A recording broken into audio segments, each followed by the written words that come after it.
30 days. The new deadline is now 14th May 2021.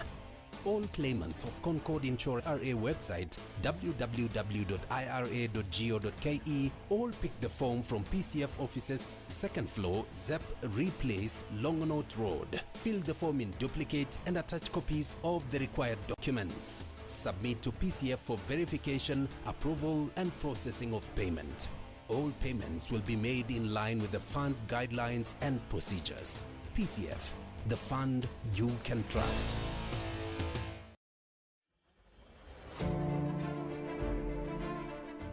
Coronavirus disease is now spreading within counties in Kenya, from person to person through contact with droplets when an infected person speaks, coughs or sneezes, or through touching contaminated surfaces and objects.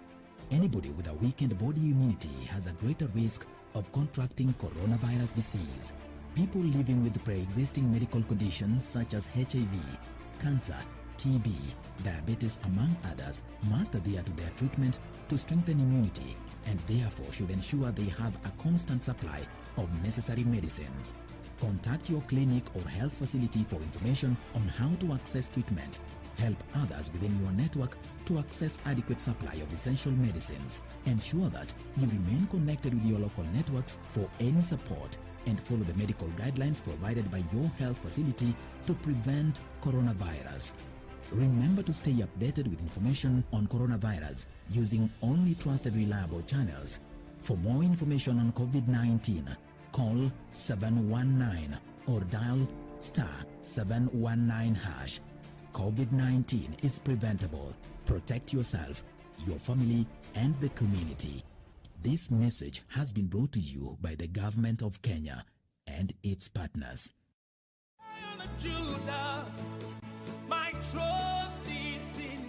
Jumapili hii kwenye runinga ya KBC, ungana naye Askofu Michael Wanderi wa kanisa la Christian Foundation Fellowship Kiambu kuanzia saa 1 hadi saa 2 asubuhi. Ningetaka nikwambie, our Jehovah God, because the Bible says he is the same yesterday, today and forevermore. He is able to take you to a place of abundance. He is able to take you to Rehoboth in the name of Jesus Christ. Kipindi ni neno la neema, ukiletewa naye Askofu Michael Wanderi wa kanisa la Christian Foundation Fellowship Kiambu. Usikose.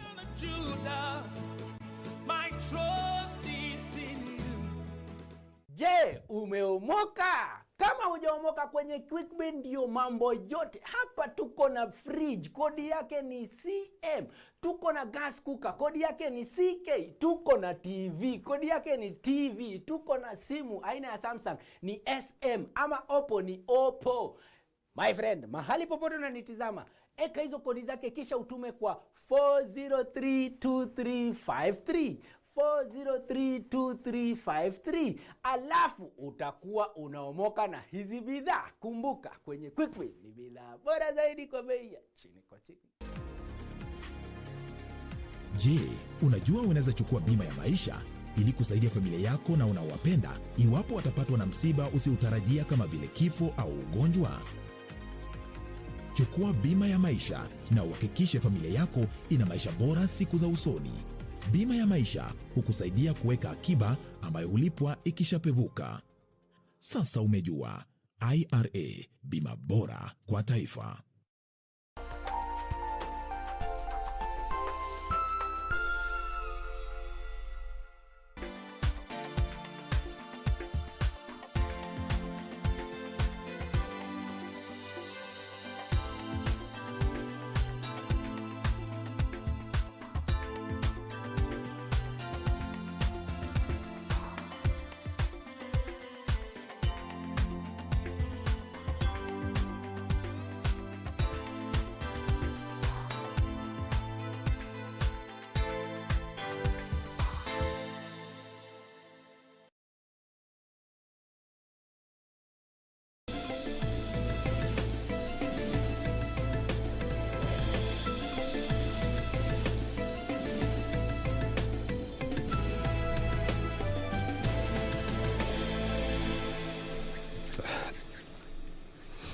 Na mtazamaji, wanasema 13 ni nambari ambayo si ya bahati kabisa, na leo ikiwa ni tarehe 13 katika mwezi huu wa 5 2021, kizaazaa kilizuka bungeni wakati wabunge wawili walitupwa nje. Kwa sababu gani? Kwa sababu ya kukosa nidhamu. Kamchemenza atakuwa anatuandalia taarifa hiyo kwa kina sana. Hivyo basi pia nitakujuza kuhusiana na jinsi Fred Matiang'i, waziri, amesema kwamba wakurugenzi wa viwanda vinavyosimamiwa na shirika la KTDA ya majani chai ambao hawakuchaguliwa tena sharti waondoke afisini mara moja. Pia kunazo taarifa kuhusiana na usaili wa Lady Justice Martha Koome ambaye amependekezwa kuwa jaji mkuu. Tutakujuza ameapa nini, kufanya nini wakati atachukua usukani kama jaji mkuu wa Kenya. Tunazo taarifa nyingi kuhusiana na elimu, hali kadhalika tunazo taarifa kuhusiana na serikali ambayo imeanza kuorodhesha maeneo ambayo yamekumbwa na mvua kubwa sana hapa nchini, makusudi kuona Wakenya wanazidi kustiri katika maisha yao. Nakumbuka pia kuna michezo, tutatembelea pia sokoni kupata za biashara, na usikose mwendo wa saa 3 usiku leo hii katika KBC Channel 1 ya True Sports Partner. Kutakuwepo na kinyang'anyiro cha Pokal DFB kati ya Leipzig na Borussia Dortmund. Lakini nafurahi sana kujumuika na wewe katika darubini ya Channel 1 siku hii ya Alhamisi, nikitumai kwamba ubuheri wa afya. Karibu. Mwanzo kabisa, taarifa kuu. Wakurugenzi wa viwanda vinavyosimamiwa na shirika la KTDA ambao hawajachaguliwa tena jinsi ilivyoagizwa na Wizara ya Kilimo wapewa muda wa siku 14 kuondoka afisini, la sivyo wafurushwe kwa nguvu. Serikali yaanza kuorodhesha maeneo ambayo yameathirika na mvua kubwa inayonyesha kwa sasa ili kuisaidia mamia ya watu walioachwa bila makao kutokana na mafuriko. Lady Justice Martha Koome ambaye amependekezwa kuwa jaji mkuu hapa kuhakikisha kuwa idara ya mahakama inadumisha uhuru wake, akiahidi kuharakisha marekebisho katika idara hiyo.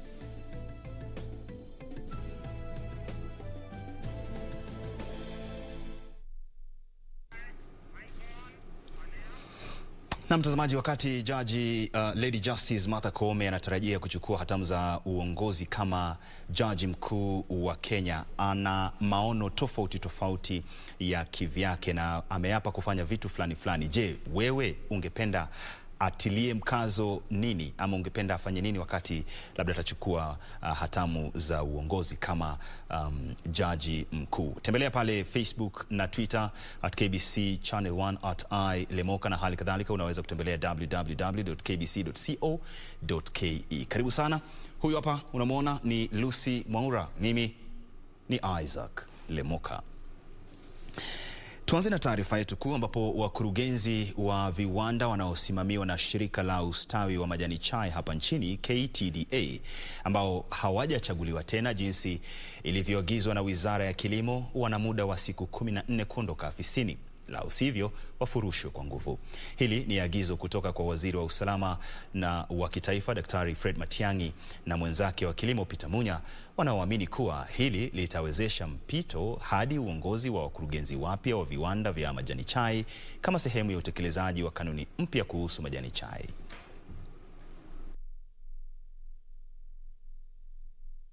Wakulima ambao huuza mazao yao kupitia shirika la ustawi wa majani chai nchini KTDA wamekuwa wakilalamika katika miaka hivi punde kuhusu kupungua kwa mapato. The issue of factory unit managers not cooperating with the new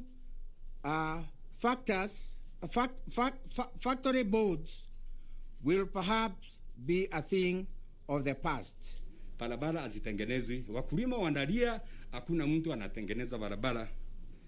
Ile ingine ningependa kuomba serikali itusaidie, watu yetu hawajapewa ile bonus wanapeangwa ile ya shilingi 5. Tunaomba serikali itusaidie sababu wakulima wako na mashida mingi, wapewe hiyo bonus ya shilingi 5. The cost of transportation is so high Yeah, and it's because it's cartelized. There are so many cartels and interested parties there. You can imagine that a truck going to collect tea, made tea, can actually go to the factory 5 days before the tea is ready and pack there. So for those 5 days, it will be paid. Hali ambayo imeifanya serikali kuingilia kati. The broad objectives of the reforms were to empower the farmers in electing their leaders and consequently participating in the decision-making process, reducing unnecessary costs at the factory level, with the consequent result of enhancing farmers' earnings as well as entrenching good governance and accountability in the management of the tea factory companies. Fortunately, those hell-bent on scuttling the reform process and denying farmers the opportunity to receive enhanced earnings have been on overdrive. They have done all in their books to retain the status quo by obtaining myriad of court orders and injunctions. Luckily, it has not been possible to stop the shareholders from taking up their rights to decide for their companies. Miongoni mwa hatua zilizochukuliwa ni agizo kwamba viwanda vinavyosimamiwa na shirika la KTDA kuandaa uchaguzi mpya ili kuwawezesha wakulima wa majani chai kuwachagua wakurugenzi wao wapya. Waziri, tunasema hawa wote sasa they are the legitimate directors of their tea companies, having gone through the process, and the registrar of companies having issued them with CR12. So there is no reason why some people should continue masquerading around those factories as directors. And you know, the longer it takes, some other monkey business could also be taking place in those factories. You know how we work. We are government and efficient, and we get things done. We don't entertain stories. Throw out whoever needs to be thrown out, get everything done. We should have no problem anywhere. So every county security team should have a meeting. Every regional security team should have a meeting and give us a report inside the next 2 weeks that exercise is complete. And those people are gone because they are not officials. The officials are these ones that they have taken over in their factories and they moved on. Baadhi ya wakurugenzi wa viwanda vinavyosimamiwa na KTDA wamekataa kuitisha uchaguzi mpya au kuondoka afisini. Serikali imewapa muda wa siku 14 kuondoka. It's actually ridiculous. You know, an employee of a factory tells the farmers who bring the tea to that factory that they are foreigners. If they were not bringing the tea there, that good fellow would have no job in the first place. So, you know, that is the language of impunity. You know, where people have used to living in a particular way and so on. We will not accept it. We will do what we have been instructed to do by His Excellency the President. We will not let him down and we will have this job done. So tumekubaliana in 2 weeks time, Mr. Minister, I will clean up. Daktari Matiang'i aliwapa ilani wale wakurugenzi wanaonuia kutatiza mpito hadi kwenye wakurugenzi wapya wa viwanda vya majani chai.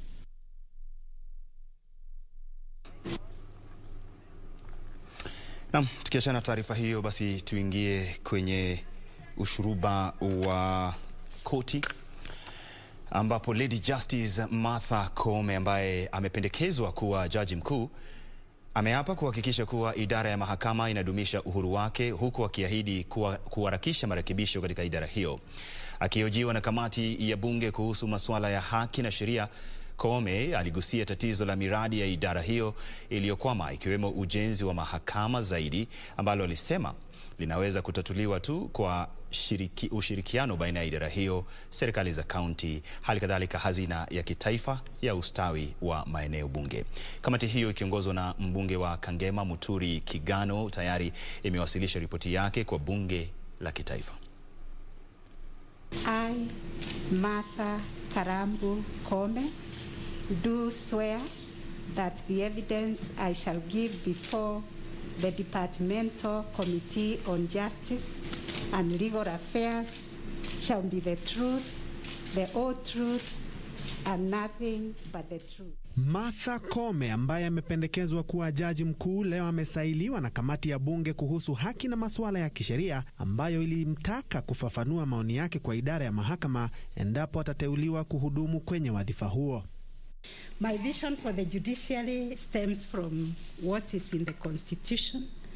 The Constitution is a very progressive instrument that requires that the administration of justice is always responsive to the needs of Kenyans. Therefore, my vision is an independent judiciary that is accessible, that is efficient, that is responsive to the aspirations of Kenyans. Alipuzilia mbali baadhi ya pingamizi zilizotolewa kuhusu iwapo anastahili kuteuliwa jaji mkuu, akisema kuwa amekuwa akitekeleza majukumu yake ya jaji kuambatana na sheria za humu nchini. And an affidavit objecting to your nomination from Karifa. You have seen it? This is the file. And then two, we have Nelson Harvey also objecting. As regards the objection by Mr. Harvey, he has reiterated the same case, and he has gone on to raise another case involving Iran supplies and general contractors. So what came before us, a bench of 3 judges, Justice Githinji presiding, the Honorable Justice Maraga, and myself, was an application for stay of execution.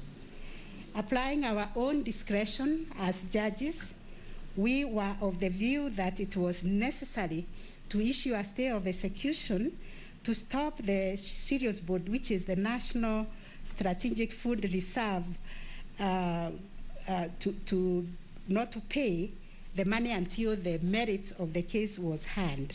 Koome alikiri kuwa idara ya mahakama inakumbwa na changamoto za kifedha na madai ya ufisadi, akisema kuwa iwapo baraza la kitaifa kuhusu haki litapewa uwezo zaidi, basi litaweza kudumisha uwajibikaji na kusaidia kukabiliana na mkurupuko wa kesi mahakamani. Stored projects are waiting for release of money. We are aware of the Judiciary Fund that has not been operationalized.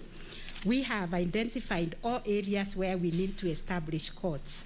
But like I said, a court does not exist alone. It exists with a police station, and it exists with other services, other government services or county services that are rendered by the county governments. So this is a partnership that I'm going to look at very closely, working with Council of Governors and working with you, honorable members, to see how we can bring justice closer to the people. What I would need to emphasize is that we can strengthen the National Council on the Administration of Justice, and I mentioned that we can have an act of parliament that actually gives powers and mandate to the NCAJ to deal with these matters that require interdependence and require us working together, because no one of those bodies will be able to deal with the corruption without the other. Even if the judiciary is so efficient, if the police are not, if the ODPP is not, we cannot deal with corruption. Kuhusu pendekezo la mchakato wa marekebisho ya katiba ya BBI ya kubuni tume ya kusikiza malalamishi kuhusu utekelezaji wa haki, Koome aliambia kamati hiyo iliongozwa na mbunge wa Kangema Muturi Kigano kwamba atapokea maoni kuhusu jinsi ya kuboresha huduma za idara ya mahakama. Koome alisema kuwa kuna haja ya kuwepo na uhusiano mwema baina ya idara hiyo, serikali na bunge. Ben Troy Njue, Darubini ya Channel 1. Naam, ndo hapo sasa mtazamaji, uteuzi wa jaji mkuu, huku Lady Justice Martha Koome akiapa na kutoa ahadi zake kuhusiana na kile atakachokitekeleza wakati atakuwa akiapishwa kama jaji mkuu. Sijui wewe una matarajio gani? Zungumza na jaji Lady Justice Martha Koome kupitia KBC runinga ya Channel 1 Darubini, moja kwa moja kwenye Facebook na Twitter. Weka maoni yako hapo, matarajio yako, hisia zako, alafu tutakuwa tunazisoma baadaye papa hapa katika Darubini ya Channel 1. Tukisonga mbele, Rais Uhuru Kenyatta na Waziri Mkuu Boris Johnson leo walifanya ziara za mitandaoni kwenye shule moja ya msingi nchini Kenya na nyingine huko Uingereza katika juhudi za kuhimiza viongozi wa dunia kuwekeza katika elimu. Walihimiza viongozi wa dunia kuunga mkono mipango ya kuwasajili shuleni wasichana milioni 40 zaidi kutoka nchi zinazoendelea, wakitaja hatua hiyo kuwa mojawapo wa mipango ya uwekezaji yenye manufaa makubwa sana. Ziara hizo za mitandaoni ni sehemu ya mradi wa ushirikiano wa kimataifa juu ya elimu, yani GPE, ambao unalenga kukusanya angalau dola bilioni 5 za Kimarekani ili kubadili mifumo ya elimu kwa zaidi ya wavulana na wasichana bilioni 1 katika jumla ya nchi na maeneo 90.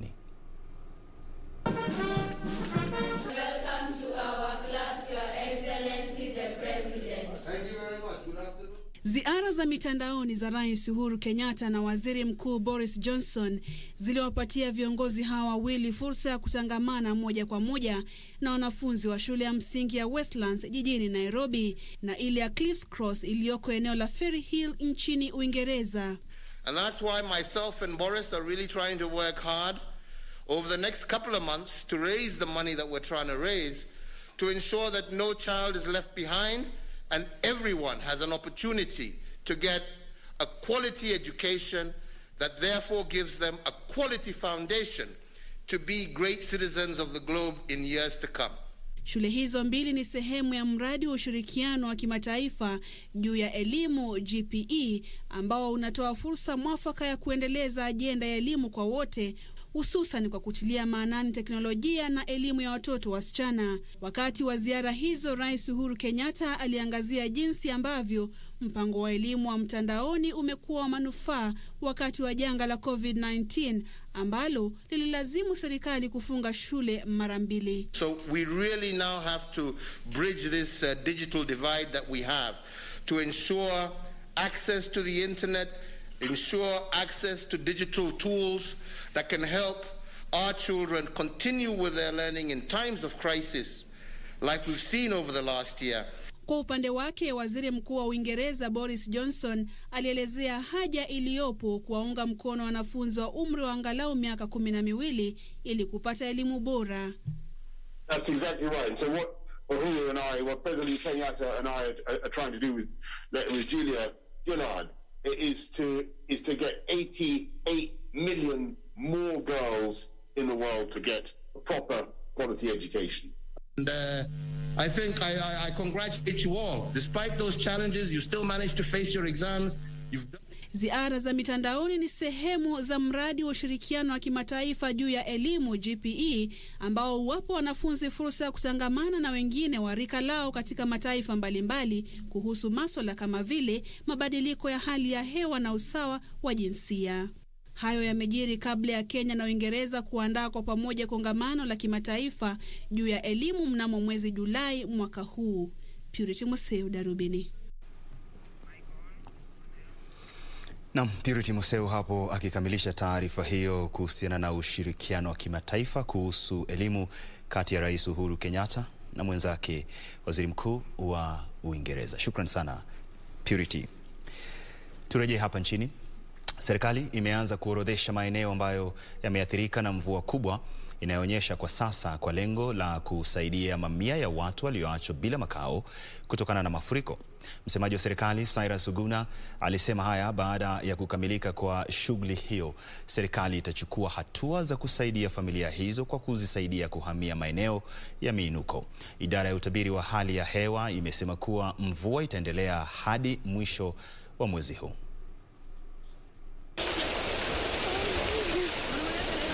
Maeneo ya Pokot Magharibi, Nyatike, Budalangi, Tana River na Siaya yameorodheshwa kuwa maeneo yaliyoathirika pakubwa wakati huu wa msimu wa mvua ya masika ambayo imesababisha uharibifu mkubwa na kuacha wengi bila makao.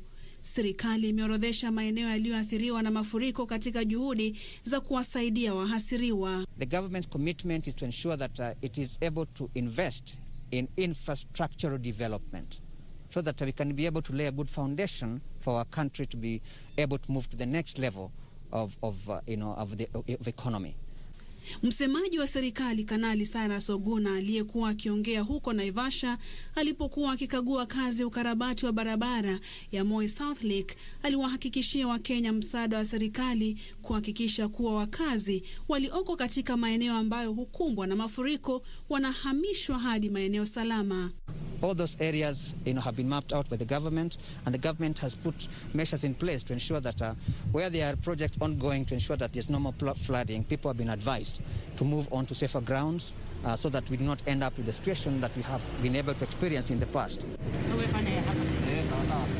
Mvua hiyo imesababisha maafa katika sehemu nyingi nchini, ikiwemo ile ya Ruiru, kaunti ya Kiambu, ambapo familia kadhaa kwenye kijiji cha Wataalam zimelazimika kuhama baada ya nyumba zao kusombwa na mafuriko. Tumeathirika sana kwa hii mkasa ya maji. Wakati wote sisi badala ya kushangilia mvua, tunashangilia hofu, kwa sababu lazima itaadhiri maeneo zetu. Jafurahia kwa vile maji imekuja na imetupata, ikaingia kwa nyumba, ikatuharibia vitu na imeleta hasara kubwa sana, kwa sababu hata wakati maji iliingia kwangu mimi nilikuwa, lakini kwa jirani yangu hakuwa. Kwa hivyo mimi nilipata vitu zake zote zimeharibika. Nikienda kuokoa kwake na zangu pia zikaharibika. Alice Wangari anajaribu kuondoa maji ya mafuriko kwenye nyumba yake bila mafanikio. Itambidi ahame kama wengine wengi ambao tayari wamehama. Hakujawahi kuwa na maji inakaa hivi, maji haitoki, maji haiendi. Sasa sisi shida yetu ni hiyo ya kukosa drainage. Sasa tunaomba tu wakuu wetu wa serikali wakuja watusaidie, watutengeneze drainage, at least tutoke kwa magonjwa. Juu yote ni sewage. Watoto wengi walioathiriwa na mafuriko bado hawajarejea shuleni. Wakazi wanaomba msaada wa serikali. Watoto wetu hawajalala hapa. Watoto wetu waligojewa huko kwa barabara na jirani mwema, wakati alijua wazazi wameenda kutafuta uga. Wenye mvua ilinyesha akapata maji imejaa kwa barabara, akasimama akaniondolea watoto. Watoto wakalala kwa jirani, na hata saizi wako kwa jirani, shule hawajaingia. Na hata kesho situmaini wataingia kesho juu na kuko namna hii na kesho kutwa. Sasa shule naona ni kama next week kama tutakuwa tumeshughulikiwa. Purity Museo, Darubini. Na mtazamaji, tukiachana na hayo, na bila shaka tunawatakia kila laheri wa Kenya ambao wanaishi katika maeneo hayo waweze kuwa salama hata baada wakati na baada ya mvua hizi. Tukiachana na taarifa hiyo ya Purity Museu, baadhi ya Waislamu walikaidi ushauri wa Kadhi Mkuu Sheikh Mohadar na kuungana na waumini wengine duniani kuadhimisha siku ya Idul Fitri leo. Akiongea mjini Mombasa, Kadhi Mkuu alikuwa ametangaza kwamba Waislamu humu nchini watasherehekea siku kuu ya kesho Ijumaa. Mwanahabari wetu Timothy Kipnusu anatuletea taswira kamili ya sherehe hizo kote nchini. Maelfu ya Waislamu leo walikusanyika kwenye maeneo tofauti kuadhimisha sikukuu ya Eid al-Fitri. Katika uwanja wa Tononoka mjini Mombasa, maombi na jumbe za matumaini zilishamiri, ambapo sherehe hizo zimefanyika kwa mwaka wa pili mfululizo chini ya kanuni za kuzuia kusambaa kwa ugonjwa wa COVID-19. Tunashukuru Mwenyezi Mungu Subhanahu wa Ta'ala, tumeweza kutekeleza salatul Eid kwa pamoja, na nadhani Wakenya wengi wameweza kuswali Eid leo kwa sababu mwezi umeonekana ndani ya Kenya pia, bali ndani ya Mombasa. Sherehe za leo zilikiuka ushauri wa Kadhi Mkuu kwamba siku hiyo iadhimishwe hapo kesho. Hiyo inamaanisha kuwa tarehe 14 Mei 2021 ambayo itakuwa ni siku ya Ijumaa ndio itakuwa siku ya tarehe 1 Shawwal, na ndio itakuwa siku ya kusherekea Idul Fitri ya mwaka huu 1442. Hii mambo ya mgawanyiko ya masala ya mwezi lazima iangaliwe, kwa sababu leo Waislamu wengine wanasali na wengine bado wanafunga, na ilhali tunajua kwamba mwezi umeandama. Na jijini Nairobi, mbwembwe zilitanda huku Waislamu wakiadhimisha mwisho wa Ramadhan.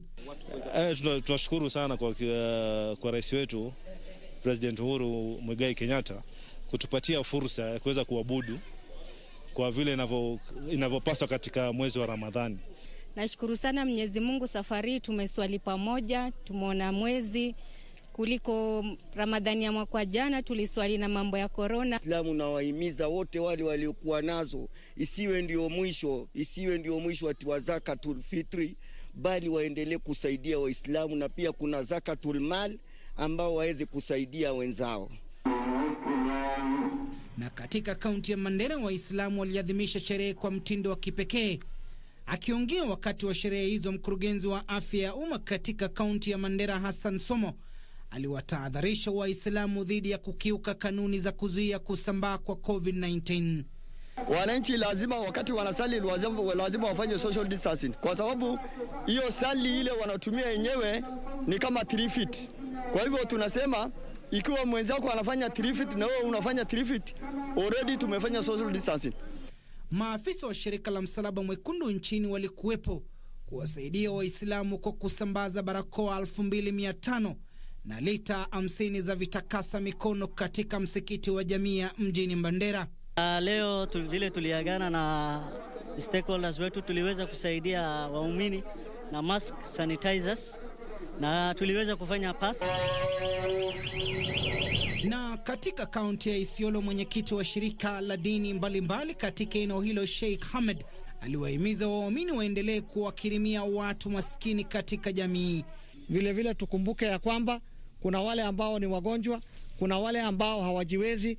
Tuchukue fursa hii tuweze kusaidia wale wote ambao hawajiwezi. Na mjini Alfred Gatuzi la Uasin Gishu, Gavana Jackson Mandago aliyehudhuria sherehe za Eid al-Fitr aliwapongeza viongozi wa kidini kwa kuwa kwenye mstari wa mbele katika vita dhidi ya janga la COVID-19. Maimam, wasimamizi wa misikiti yetu yote, tunataka kuambia asanteni na tuendelee kuhimiza sisi zote kama jamii tuendelee kuzingatia masharti ya Wizara ya Afya kwa minajili ya mambo hii ya corona.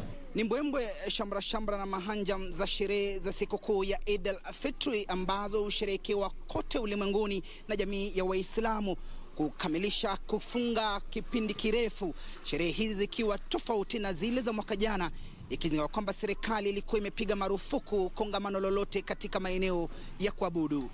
Timothy Kipnusu, Darubini ya Channel 1, Nairobi. Vizuri sana Kipnusu kwa taarifa hiyo.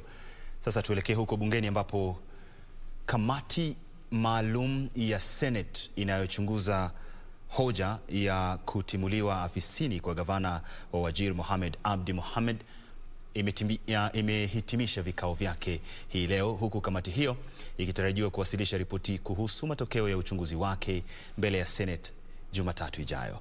Na kama anavyotuarifu mwanahabari wetu Ben Chumba, hii leo ilikuwa zamu ya gavana Mohamud kuwasilisha mashahidi wake 6 kwenye kesi dhidi yake na bunge la kaunti ya Wajir. That the evidence that I shall give before this special committee in respect of the matter. Baada ya bunge la kaunti ya Wajir kuwasilisha mashahidi 4 kwenye kesi dhidi ya gavana wa Wajir Mohamed Abdi Mohamud, leo ilikuwa nafasi ya gavana Mohamud kuwasilisha mashahidi wake 6 na kujitetea mbele ya kamati maalum inayoongozwa na Okongo Mogeni. I, Abdullahi Hassan Maalim, do solemnly swear. Abdullahi Hassan Maalim ambaye ni mkuu wa utumishi wa umma kwenye kaunti ya Wajir alikuwa shahidi wa kwanza kukanusha madai ya ukiukaji mkubwa wa katiba, matumizi mabaya shilingi milioni 409 ambayo inadaiwa kuvujwa kati ya Oktoba mwaka 2017 na Juni mwaka 2018 chini ya usimamizi wa gavana Mohamud. The governor has not addressed the people of Wajir in an annual state of a county address to date. 2 times the governor has appeared in front of the assembly. Annual is only once, it's not many times. I think so. What should have guided us if there were specific legislations to at least say it should be done like this, on this time, in this place. Now that there is no that specificity, I believe anywhere done by the governor. Maalim kwenye ushahidi wake alikanusha madai kuwa gavana Mohamud amekuwa akifanya mabadiliko ya mara kwa mara kwa maafisa wa kaunti hili kuhakikisha hakuna uwajibikaji. In my knowledge as the head of the public service, as a coordinator of the county government affairs, I'm aware the reshuffles done were only 4. Yes. And if you look at section 45(5) of the County Government Act, it expressly gives the governor the mandate of reassigning his chief of SAS, and there are no restrictions on the number of reassignments His Excellency the governor can do. Tetesi za ukiukaji wa sheria na ununuzi wa bidhaa na huduma za umma uliangaziwa pakubwa. How much was squandered? And the match which was squandered? The match which was squandered with regard to COVID-19 is almost 167,000. You have alleged he has managed all the monies, not in respect to particular monies. The money has been squandered, and there was nothing to show off. How much has been squandered? Because of the deplorable states of our health facilities. We shall come to that. I'm asking, how much? For COVID-19, 167 million Kenya shillings. Witness, I have 10 minutes to deal with you. Please cooperate with my questions. Huku hatima ya gavana Mahamud ikiwa mikononi mwa wanachama 11 wa kamati maalum ya Seneti, Mahamud ametaka mashtaka dhidi yake kutupiliwa mbali kwa kuwa hayana msingi. I believe the allegations contained in the impeachment by Wajir County Assembly is politically motivated with malice and witch hunt. Kamati inayoongozwa na Okongo Omogeni inatarajiwa kuwasilisha ripoti kuhusu matokeo ya uchunguzi wake mbele ya Senate Jumatatu ijayo. Ben Chumba, Darubini ya Channel 1. Na mtazamaji, nikukumbushe kwamba ifikapo mwendo wa saa 3:45 papa hapa ndani ya KBC Channel 1, your true sports partner, utakuwa unapokea mubashara mechi kubwa, finali kati ya RB Leipzig na Borussia Dortmund. Hii ni Darubini ya Channel 1 na kwenda kwenye mapumziko mafupi. Wewe usiende mbali, ila nenda kwenye www.kbc.co.ke uwe wa kwanza kabisa kupokea taarifa ambazo nimesalia nazo.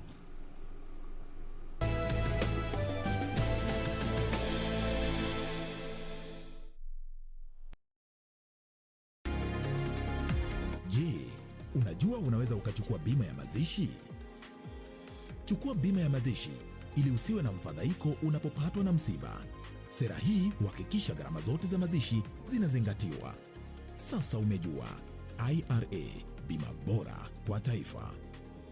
Kupata skiza tune hii curfew, dial *811 *816#. Wewe, nitarutisha simu yako tu sahi. Nakimbia mbio, nimetolewa mbio. Unajua curfew ile nipata kwa njia. Nimepita kwa road block kama risasi kuliko hata risasi mbio.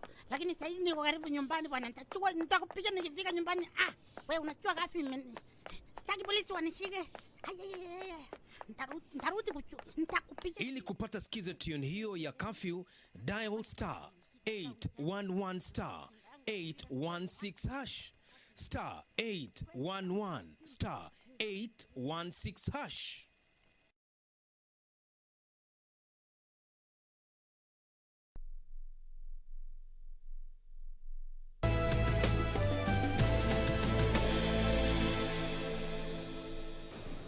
Mtazamaji, shukrani sana kwa kuzidi kuwa nami katika Darubini ya Channel 1. Fahari yangu siku zote kukuletea matangazo haya ya moja kwa moja na kupatia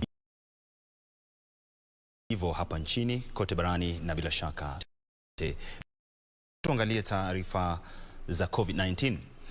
Watu wengine 334 wameambukizwa virusi vya corona katika kipindi cha saa 24 kutoka sampuli 4,155 zilizopimwa. Idadi ya maambukizi hayo nchini sasa imetimia 164,720, huku watu 1,733,500 wakipimwa kufikia sasa. Leo Wizara ya Afya imesema wagonjwa wengine 18 wamefariki katika muda wa saa 24.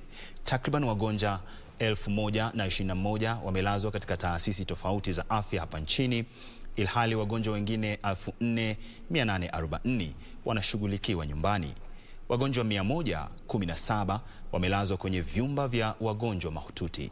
Kufikia sasa watu 930,460 wamechanjwa dhidi ya ugonjwa wa COVID-19 nchini.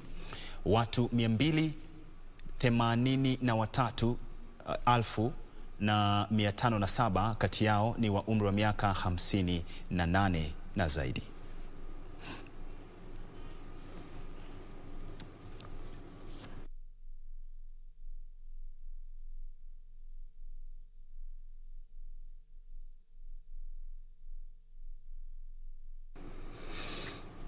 Tukiachana haya ya COVID-19, tuingie shuleni ambapo wakuu wa shule za sekondari kwenye kaunti ya Murang'a wameibua wasiwasi kuhusu tabia ya baadhi ya wazazi kufurahia agizo la serikali kwamba mwanafunzi yeyote hafai kufukuzwa shuleni. Walisema hazina zao zinaelekea kukauka, huku wakihitajika kuamua iwapo watawafukuza wanafunzi walio na deni kubwa la karo na ambalo linazidi kuongezeka kila muhula. Patricia Waithera anaeleza. Wakiongea katika eneo la Kiriaini wakati wa hafla ya kusambaza hudi za misaada ya masomo huko Mathioya ya kaunti ya Murang'a, wakuu hao wa shule walilalamika kwamba shule nyingi zinaendelea kwa sababu ya wanafunzi walio kwenye mpango wa misaada ya masomo, kwa vile wazazi wengi wamefurahia agizo la serikali kukosa kulipa karo. Some parents have been sacked, some parents are sick, and they have a real challenge in paying school fees. Akitoa hudi zenye dhamani ya zaidi ya shilingi milioni 17 kwa zaidi ya wanafunzi 6,000, mbunge wa Mathioya Peter Kimari alisema kwamba idadi ya wanafunzi wanaohitaji usaidizi imezidi kuongezeka kwa haraka. Na pia tuna watoto wengine karibu 200 ambaye tunapatianga support kutoka kwa every sublocation. Tunachukua watoto wengine 2 ambaye ni needy students na tunawapatia kila mtoto shilingi 10,000. Wakati huo huo, Governor wa kaunti ya Bomet Dr. Hilary Bachok ameibua wasiwasi kuhusu changamoto zilizoko kwenye serikali za kaunti kufuatia kucheleweshwa kwa fedha za ugatuzi. Bachok alisema kucheleweshwa kwa fedha hizo kumeathiri vibaya miradi ya maendeleo ambayo ni pamoja na ustawi wa miundo msingi shuleni. Serikali hiyo ya kaunti imekuwa ikiwapa misaada kamili ya masomo ya sekondari wanafunzi 10 werevu kutoka jamaa maskini katika mojawapo ya wadi 25. Hata kulipa mshahara sometimes is a challenge. As we are talking, we are in arrears. Kuanzia January, February, March, April, now we are in May and we have not received disbursement. Kama ile pesa inatoka national government kuja kwa account ya shule. Hatimaye, mwanafunzi aliongoza kote nchini kwenye matokeo yaliyotangazwa hivi punde ya mtihani wa KCSE mwaka 2020 Robinson Wanjala Simiyu ametoa hotuba yake ya kwanza katika shule yake ya Murang'a High. Gavana wa kaunti hiyo Mwangi wa Iria alihimiza wanafunzi kuiga mfano wa Wanjala, akisema utawala wake wa kaunti uko tayari kuwasaidia wale wanaokabiliwa na changamoto za kifedha kuweza kufanikisha ndoto zao kimasomo. I encourage them to perform even better, and to all the other students in the country, I wish them all the best. Simiyu's win is a win for the county of Murang'a. In fact, I remember during the day, the headline line, Murang'a boy leads. So it's actually Murang'a which led. Patricia Waithera, Darubini ya Channel 1. Na mtazamaji, wanasema wenyewe vita vya panzi, furaha ya kunguru. Swali ni je, nani panzi, nani kunguru katika taarifa hiyo yake Patricia Waithera. Tukiachana na hayo, Wizara ya Mashauri ya Kigeni itahamia makao mapya katika siku za usoni baada ya kupokea ruzuku ya ujenzi wa makao hayo ya thamani ya shilingi bilioni 4 kutoka kwa serikali ya China. Kwa sasa, makao makuu ya wizara hiyo yako kwenye barabara ya Harambee na yalijengwa mwaka 1947. Balozi wa China nchini Zhu Pingjian alisema anasubiri kwa hamu kukamilika kwa ujenzi wa makao hayo mapya kabla ya kukamilika kwa muda wake wa kuhudumu hapa nchini. Katibu katika Wizara ya Mashauri ya Kigeni Balozi Macharia Kamau alisema China imeunga mkono ajenda ya maendeleo ya Kenya kujipatia ustawi wa miundo msingi ambao umelifanya taifa hili kuwa kitovu cha mawasiliano na uchukuzi katika kanda hii ya Afrika. Wakati huo huo, serikali ya China imetoa msaada wa mabasi mawili kwa wizara hiyo ya mashauri ya kigeni.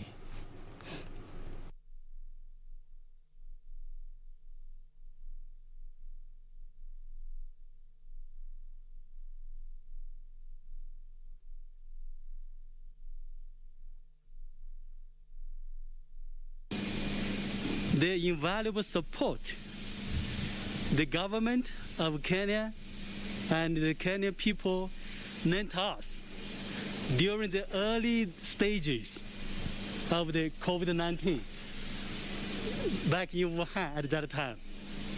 So from our side, from the Chinese perspective, on the personal attention and strategic guidance of President Xi and President Kenyatta, the cordial relationship, we have reached agreement with the Treasury about the exchange of notes on the MFA headquarters.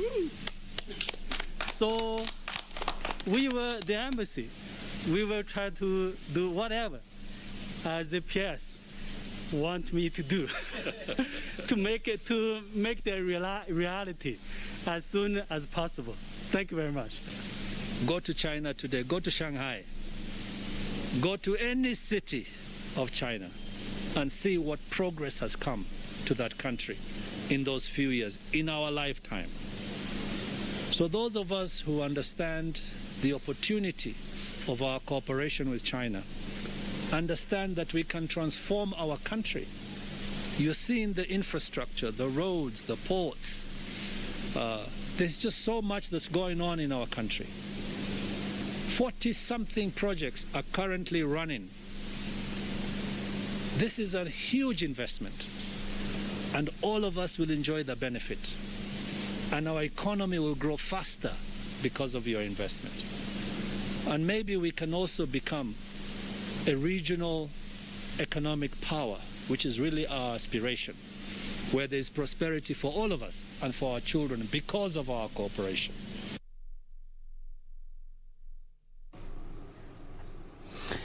Ruzuku ya China hapo, mtazamaji. Sasa tuingie porini ambapo afisa mkuu wa shirika la wanyamapori la Wildlife Direct, Daktari Pauline Kahumbu ndiye mshindi wa tuzo la Whiteley Gold.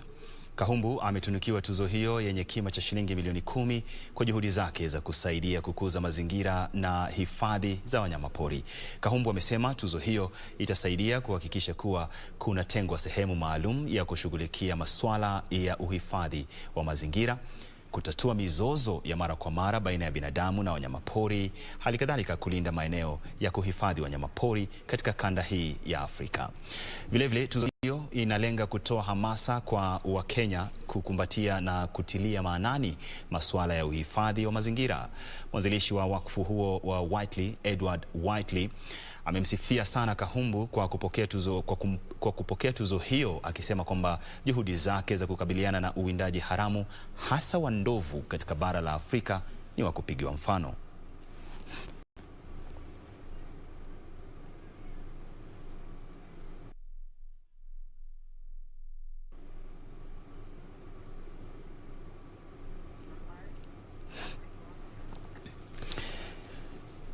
Naam.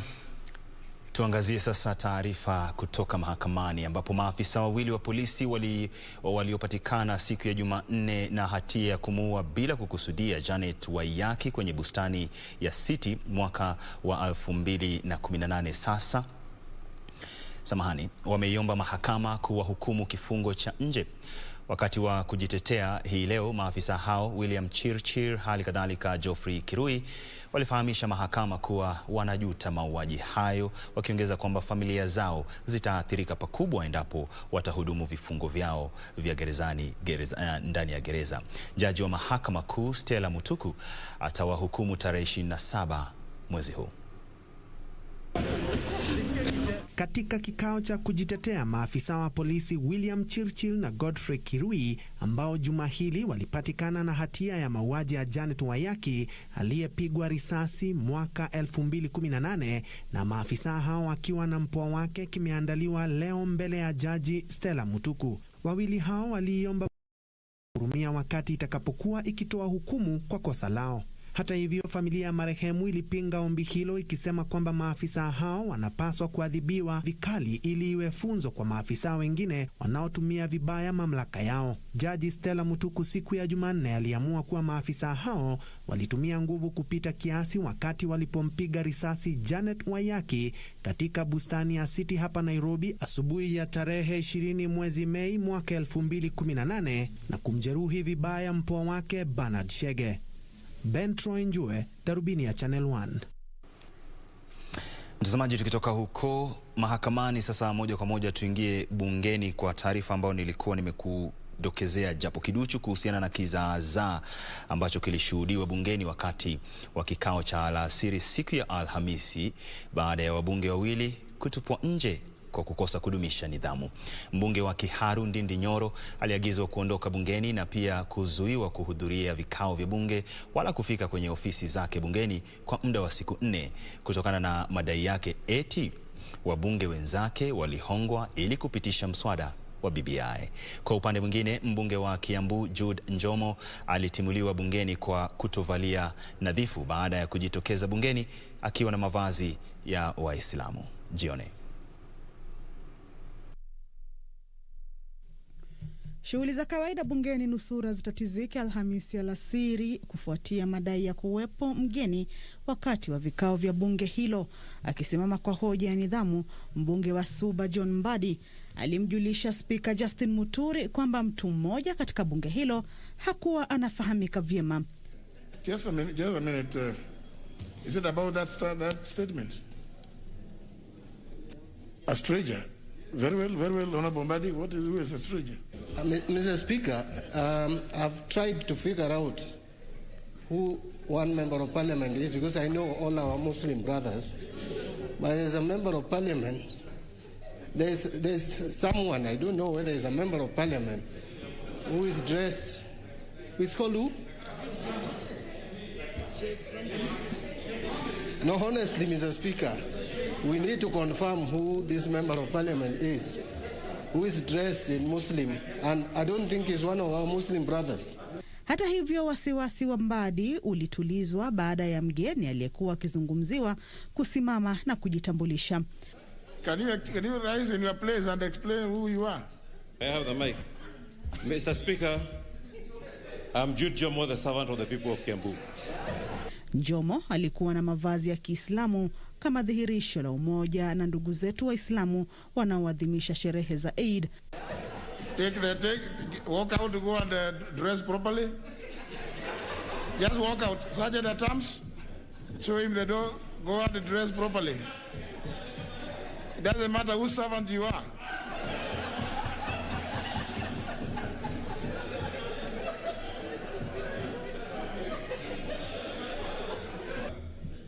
When we came here last Thursday, hata hivyo kicheko kilizidi na kugeuka majonzi baada ya mbunge wa Kiharu Ndindi Nyoro kudai kwamba baadhi ya wenzake bungeni walihongwa ili kupitisha mswada wa marekebisho ya katiba wa BBI, huku akitishia kuwataja kwa majina wale waliohongwa. And Mr. Speaker, there are many parameters on which members considered when they were voting. Number one, there are those like us, and many even who voted for yes or no, who voted through their conscience. Mr. Speaker, there are others that I have evidence who voted through their stomachs. Mr. Speaker, others voted on the basis of intimidation. Madai hayo yaliibua hisia kali, huku wabunge wakisema madai ya Nyoro yanadhoofisha hadhi na maadili ya wabunge wenzake.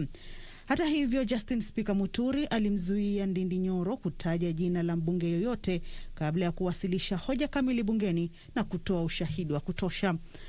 Lakini matamshi ya Nyoro kuwahusu wabunge yalimlazimu Muturi kumfurusha mbunge huyo. It's for that reason that understanding under 110, now that the motion has been carried, the Honorable Ndindi Nyoro can only be and will only be suspended from the precincts of Parliament, including his office, for the period of 4 days. Kabchemenza, Darubini ya Channel 1. Mtazamaji, sarakasi na vioja bungeni. Sasa tukiachana na hayo ya bungeni, tuangazie taarifa hii ya kutia moyo sana kutoka magatuzini, ambapo mtoto mmoja aliyetoweka miaka 3 iliyopita amepatikana na kuunganishwa na familia yake mjini Maralal, kaunti ya Samburu. Mtoto huyo mvulana aliokolewa na shirika moja ambalo hujishughulisha na huduma kwa watoto wa kurandaranda barabarani, kuwarekebisha na kuwarejesha tena katika jamii huko Kakamega. Na kwingineko, mamia ya wana vijiji walivamia shamba la mjane mmoja katika lokesheni ya K, kaunti ya Makueni, ambapo waling'oa na kuharibu mimea yake nyakati za usiku ili kutoa nafasi kwa ujenzi wa barabara. Kwa hizi na habari nyingine, huu hapa mkusanyiko wa habari za magatuzi. Familia moja huko Kakamega imeunganishwa na mtoto wao aliyetoweka miaka 3 iliyopita. Mtoto huyo mvulana alitoweka wakati wa safari ya kuelekea Nairobi na nyanyake ili kutafuta elimu bora. Baadaye aliokolewa na polisi jijini Nairobi ambao walimsafirisha hadi Kakamega. Hata today nimefurahi, kuna mtu mmoja tumekaa na yeye for almost 1 year. Alipatikana Nairobi, remand Nairobi kamtransfer to Kakamega remand. Na sisi kama organization tukamrescue from the remand. Tumekaa na yeye for almost a year, ndio tumekuwa able kupata kwao kupitia Pastor Evelyn. Ametusaidia sana tukatrace wazazi wake. Kwingineko, wanavijiji kadhaa walivamia shamba la mama mmoja mjane katika lokesheni ya Kii, kaunti ya Makueni, ambapo waling'oa na kuharibu mimea yake nyakati za usiku. Wanavijiji hao zaidi ya 50 kwa kushirikiana na mwakilishi wadi wa eneo la Kilungu Patrick Mbevi wanadai lengo lao lilikuwa kutoa nafasi kwa ujenzi wa barabara. Mjane huyo Priscilla Mino, ambaye alitizama pamoja na mjukuu wake mwenye umri wa miaka 2 hata asijue la kufanya, alilazimika kutoroka ili kuyanusuru maisha yake baada ya umati huo kuwakaribia. Nikauliza dereva wa tingatinga, ni kwa nini unakata njia hapa? Akaniambia mahali nitaonyeshwa na community ya hapa ndio nitapitisha. Mimi sasa tingatinga ikapita na rasmi ikang'oa miti yangu ya nilikuwa nikipanda hapo ya mitunda na ingine, ikaharibu mimea yangu, mahindi na mimea ya shambani. Mwanamke mmoja katika lokesheni ya Kasbat, eneo bunge la Kiambaa, kaunti ya Kiambu, sasa natafuta usaidizi kutoka kwa wahisani ili kuwalea watoto 8 anaoishi nao nyumbani kwake. Margaret Nyokabi, ambaye anakabiliwa na shida za mgongo, analalama kwamba limekuwa tatizo kubwa kulea watoto hawa kwa vile hali yake haimruhusu kuwalisha, na sasa wanakabiliwa na tishio la utapia mlo. Kuwapatia chakula siwezi. Ni vile Mungu anasaidia mtu ananiletea kitu ya kukula, kwa sababu mimi siendagi kazi. Mimi ni mgonjwa wa mgongo na bwana yangu ana kazi. Watoto wangu hawajaandikwa. Ni Simano Koth, Darubini ya Channel 1.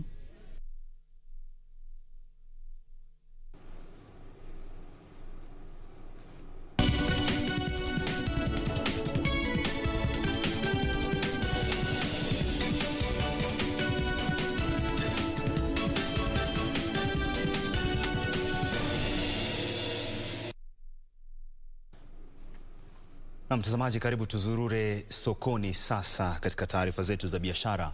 Na tuanze na taarifa hii inayohusiana na halmashauri ya mawasiliano hapa nchini imetekeleza awamu ya pili ya mradi wa muundo msingi na huduma za mtandao wa simu za mkononi.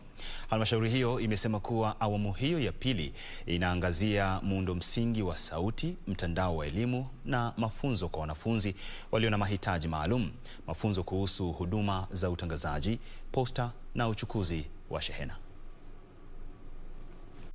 Hazina ya huduma kwa wote inanuia kuimarisha utekelezaji muundo msingi na huduma za mawasiliano katika maeneo ya mbali na yale yasiyo na huduma hizo za kutosha. Kwenye awamu ya kwanza, kata 886 ziliunganishwa kupitia mradi wa mtandao wa elimu, huku kata 78 ndogo zikiunganishwa kwenye huduma za mawasiliano ya simu za mkononi. Hii imewezesha kutekelezwa kwa awamu ya pili itakayoangazia mradi wa muundo msingi wa sauti, mtandao wa elimu na mafunzo kwa wanafunzi walio na mahitaji maalum, na mafunzo kuhusu huduma za utangazaji, posta na uchukuzi wa shehena. Visa vya milingoti ya mawasiliano kuharibiwa vimeongezeka, lakini kulingana na meneja wa hazina hiyo Emma Otieno, swala hilo linashughulikiwa. Kampuni za utoaji huduma zikiwemo zile za utangazaji, posta na uchukuzi wa shehena huchangia 0.5% ya mapato ya kila mwaka ya hazina hiyo, na kufikia sasa imekusanya shilingi bilioni 12.7 kuanzia mwezi Disemba mwaka 2020. Halmashauri ya mawasiliano pia inaratibu kanuni zitakazoongoza kampuni za mawasiliano kuhusiana na ugawanaji wa muundo msingi.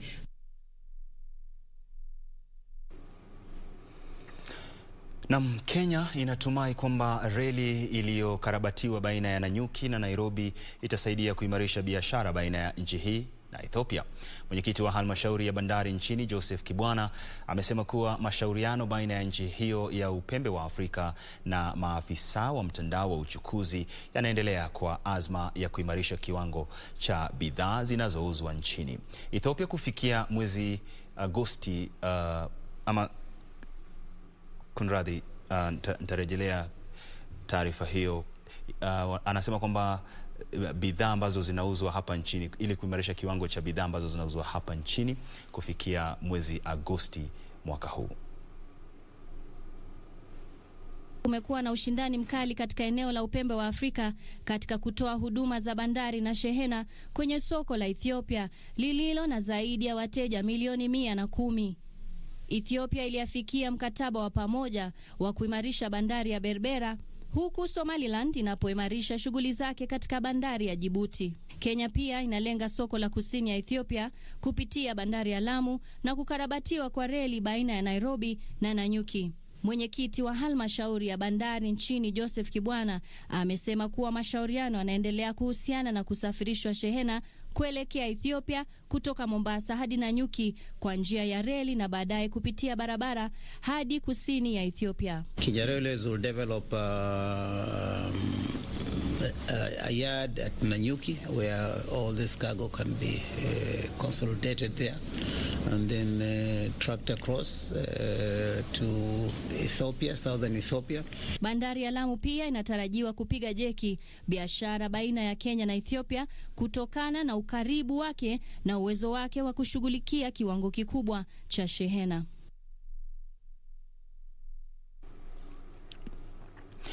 Na kwingineko, kampuni ya Safaricom imeripoti kwamba faida yake ya mwaka mzima imepungua kwa asilimia 6.8 hadi shilingi bilioni 68.7, hali ambayo kampuni hiyo imesema imetokana na hali ngumu za kiuchumi kufuatia janga la COVID-19.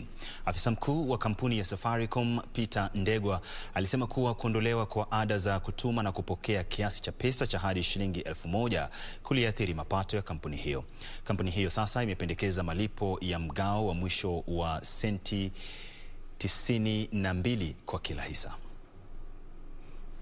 Kampuni ya Safaricom imesema kuwa mapato yanayotokana na mpango wa M-Pesa yalipungua kufuatia agizo la Benki Kuu kwamba kampuni hiyo iondoe ada za kutuma na kupokea kiasi cha pesa kilicho chini ya shilingi 1,000, ambapo huduma za thamani ya shilingi bilioni 4.4 zilitolewa katika muda wa miezi 9 ya mwisho wa mwaka uliopita. The effects of this pandemic are far-reaching, including its impact on our performance for the period. But our most critical support to our country was and remains ensuring network stability to keep the country connected. Huduma za M-Pesa zilileta asilimia 33 ya jumla ya mapato, ikilinganishwa na asilimia 33.6 mwaka uliopita, kutokana na kuondolewa kwa ada hizo za huduma. Continued innovation of our offerings and a shift in consumer behavior more towards cashless transactions, a behavior we hope will remain in the future. Kampuni hiyo imependekeza mgao wa mwisho wa senti 92 kwa kila hisa.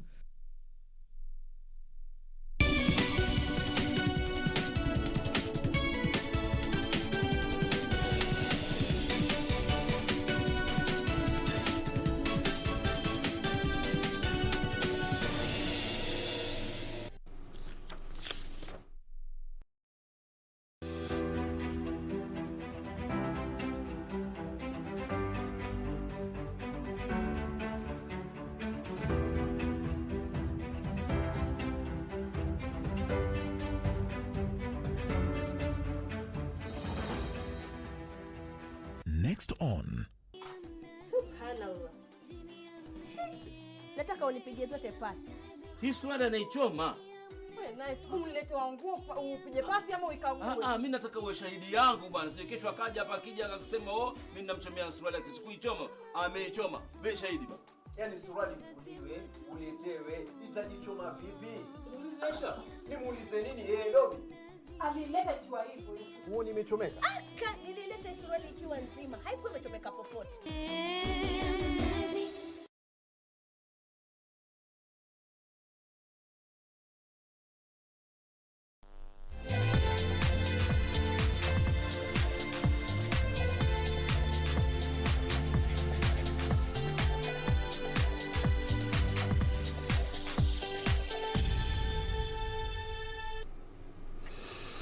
Na mtazamaji, takriban lisali moja na dakika zake 45 utakuwa unatizama mubashara mechi bab kubwa sana, finali ya DFB Pokal kati ya Borussia Dortmund ya Ujerumani na Leipzig.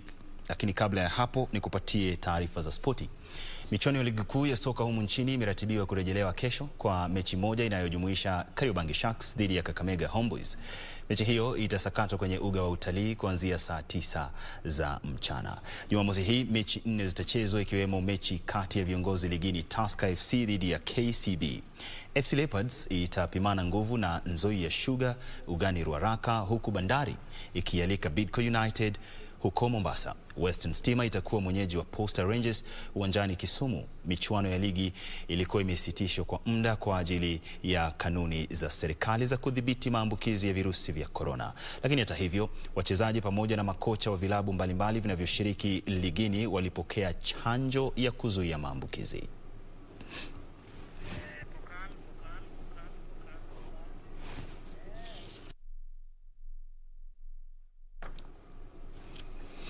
Sasa Borussia Dortmund na RB Leipzig watagaragazana leo usiku kwenye fainali ya kuwania dimba la Ujerumani ugani Olympia jijini Berlin. Dortmund itakuwa ikinuia kutoa taji hiyo kwa mara ya 5 katika historia, huku Leipzig ikinuia kutoa kwa mara ya kwanza.